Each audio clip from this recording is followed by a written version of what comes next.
Waktu itu, saya pernah membuat pupuk organik cair dengan tambahan kotoran kambing. Setelah 2 bulan fermentasi, ternyata masih banyak kotoran kambingnya yang tidak hancur. Bentuknya tetap bulat namun dengan ukuran yang lebih besar akibat terendam air.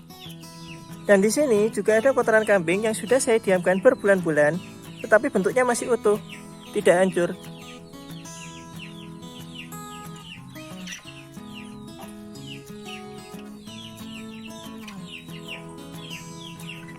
Maka dari itu, saya berkesimpulan bahwa kotoran kambing akan lama sekali agar bisa hancur. Bahkan dengan bantuan hewan pengurai seperti cacing sekalipun. Cara paling cepat mengubah kotoran kambing menjadi media tanam atau pupuk kandang adalah dengan cara kita sendiri yang menghancurkan atau menghaluskannya. Kotoran kambing ini bisa kalian tumbuk sampai hancur, atau bisa juga dengan memblendernya seperti yang akan saya lakukan. Ini kotoran kambing yang sudah kering. Pastikan di dalamnya sudah tidak ada kerikil atau benda keras lainnya sebelum kotoran kambing ini diblender. Daun kering dan ranting yang sudah lunak seperti ini tidak perlu dibuang. Blender sekaligus dengan kotoran kambingnya. Jadi kalau kalian mau pakai cara ini, kalian bilang dulu ke ibu kalian atau ke istri kalian, boleh enggak kalau blendernya saya pakai buat blender kotoran kambing? Karena ini blender saya sendiri dan sudah lama tidak saya pakai, jadi ya enggak apa-apa. Karena blender saya kurang bagus, jadi saya hanya bisa memblendernya sedikit demi sedikit.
Seperti ini hasilnya.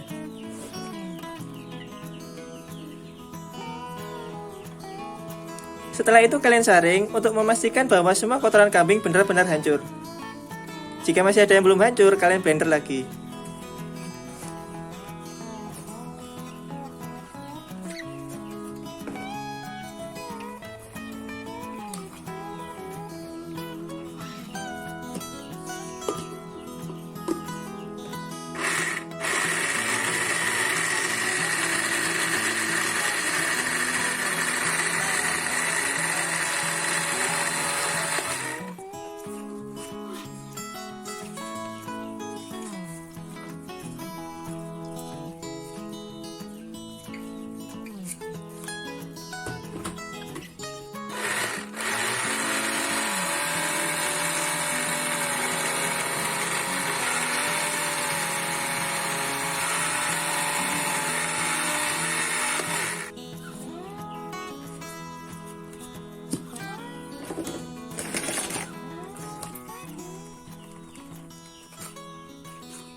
Setelah kotoran kambing di blender, lakukan proses pengomposan.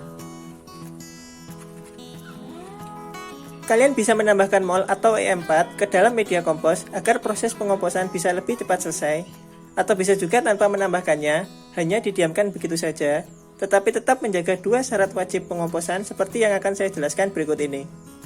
Namun, tambahan mol atau E4 akan menambahkan keanekaragaman nutrisi dan mikroba yang ada di dalam kompos sesuai dengan mol atau E4 yang kalian gunakan.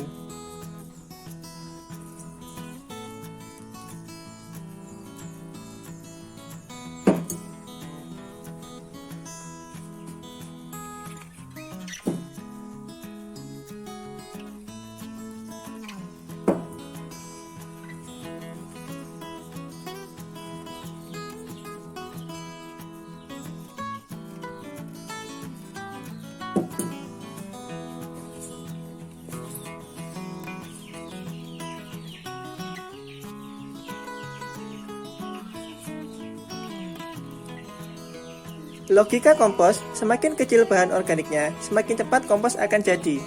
Selain itu, ada dua syarat wajib agar proses pengomposan bisa berjalan. Pertama, udara atau oksigen. Mikroba atau bakteri pengomposan hanya dapat bekerja jika ada sirkulasi udara. Jika kalian menggunakan drum sebagai komposter, pastikan kalian buatkan lubang untuk ventilasi udara. Dan tahukah kalian kenapa banyak yang menyarankan agar media kompos diaduk setiap hari? Hal ini untuk menjaga kegemburan media kompos sehingga sirkulasi udara di dalam kompos lancar. Karena tanpa udara, proses pengomposan akan berhenti. Kedua, kelembapan. Bedakan antara lembab dengan basah. Jika media kompos kalian remas mengeluarkan air, maka artinya becek atau terlalu basah. Dikatakan lembab jika media tidak mengeluarkan air saat kalian peras. Karena terlalu basah dan terlalu kering akan membuat proses pengomposan berhenti. Jadi, jika kalian menggunakan drum atau bak, buat lubang di bagian bawahnya jika terjadi kelebihan air. Menggunakan permukaan tanah sebagai alasnya lebih aman karena setiap kelebihan air akan langsung meresap ke dalam tanah.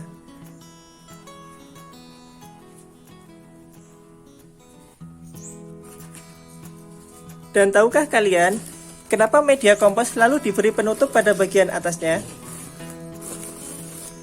Hal ini bertujuan untuk mencegah penguapan kelembapan akibat cuaca panas. Jadi, dengan memberi penutup, media kompos tidak akan cepat mengering. 14 hari kemudian, pupuk kandang dari kotoran kambing ini sudah siap digunakan kapan saja. Sebagai pupuk susulan atau sebagai campuran media tanam.